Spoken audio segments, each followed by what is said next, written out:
2019 года совместно с Capital City Group College Великобритании мы участвуем в проекте Creative Spark. В этом проекте участвуют колледжи, 19 колледжей по всему Казахстану.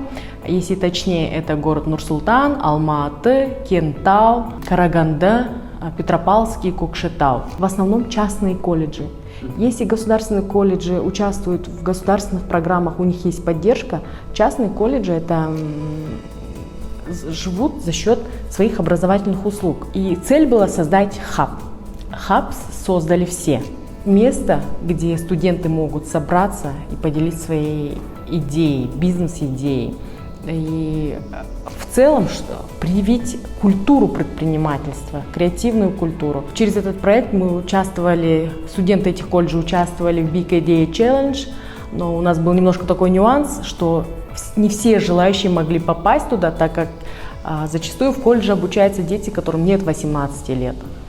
И чтобы исключить вот этот пробел, наши партнеры с Capital City Group организовали внутренний конкурс среди несовершеннолетних. Особо хотелось бы рассказать о колледже, который в Петропавловске. Они организовали ярмарку под Новый год. Акимат при помощи региональной палаты предпринимателей Северо-Казахстанской области выделили им ярмарочные места.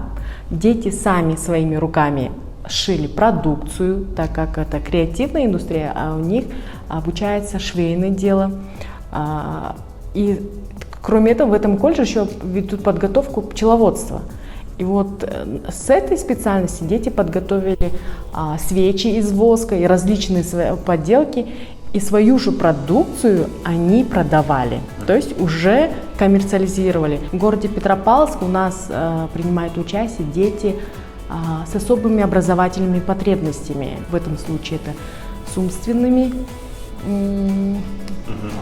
проблемами, то есть это те дети, которые сейчас очень остро нуждаются в социализации. То есть мы даем им инструменты, чтобы они могли открыть свое дело и работать с любимым делом.